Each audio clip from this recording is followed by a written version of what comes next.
Hello, folks. The first thing I want to do is say thank you to everyone who came to church on Sunday. It was Martin Luther King's Sunday Observed, and it was great to see everybody. Looks like the sermon had some technical problems, but if you want a copy, I can certainly give you one. After church, of course, we had coffee, as we usually do, and then some folks went over to ICB Wayland, the Islamic Center of Boston, which is located in Wayland.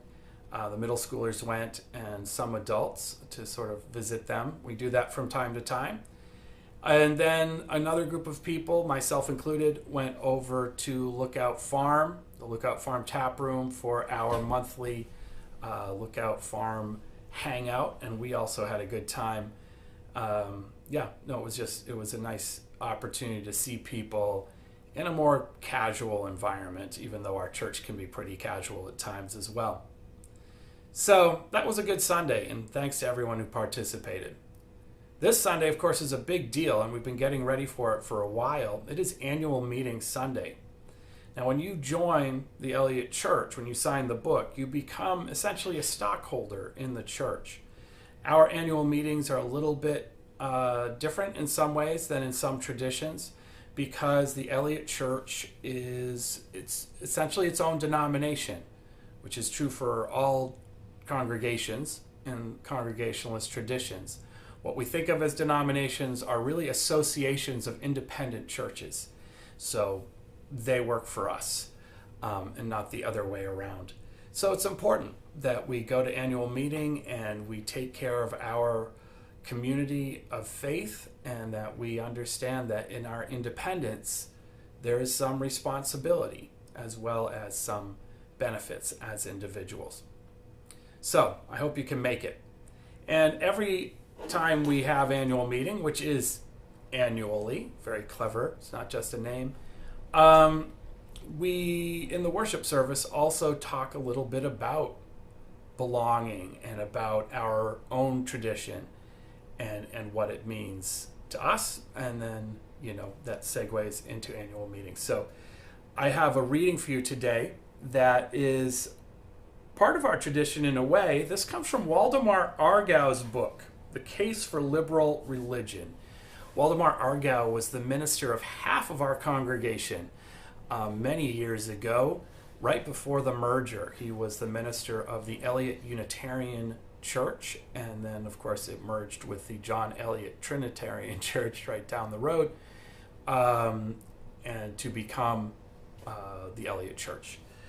And so this is a little bit later. This was written in the 1950s when he was a minister elsewhere.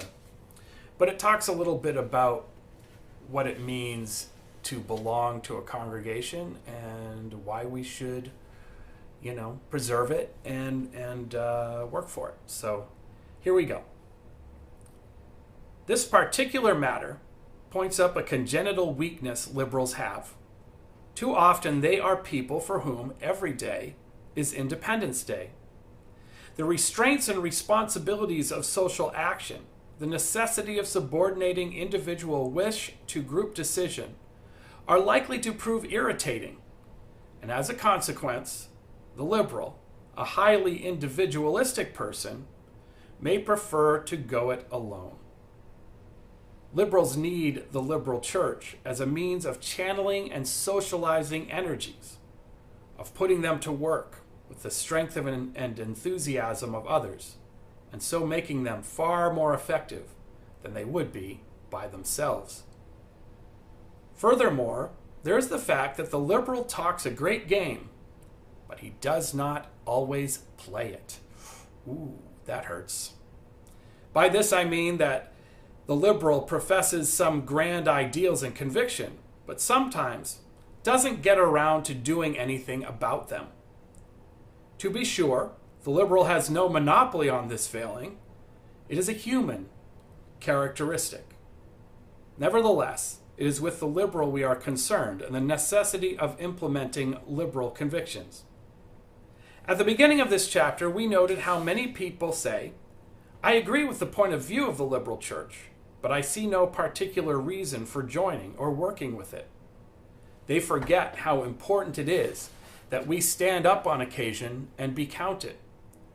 Your affiliation with a liberal church, your loyal attendance, impresses people more than you realize. For people know that the traditional motivations for church going, desire for social approval, fear, habit, custom, etc., are largely missing in this case. Since that is so, the fact that you are willing to go to church anyhow, resisting all the alluring temptations not to go, suggests to them that there must be something pretty significant and meaningful about liberal religion. You are showing the world, and the world does watch and is impressionable, that liberal religion has the power to move people, quite literally to move them from the comfortable Davenport and the Sunday paper to the hard pew and the rigorous moral and intellectual demands of the liberal service. So I hope this Sunday you choose to stand up and be counted and come to annual meeting Sunday, to the worship service, and then to annual meeting. Annual meeting just follows the service. It's about a 10-minute, 15-minute gap where we, go and get our coffee because coffee is important. But yeah, otherwise it doesn't take very long. Our leaders do a good job of working out a lot of the hard details before we meet. And of course, there's your annual report to check out. So anyway, I hope to see you, and you know how to get in touch until then.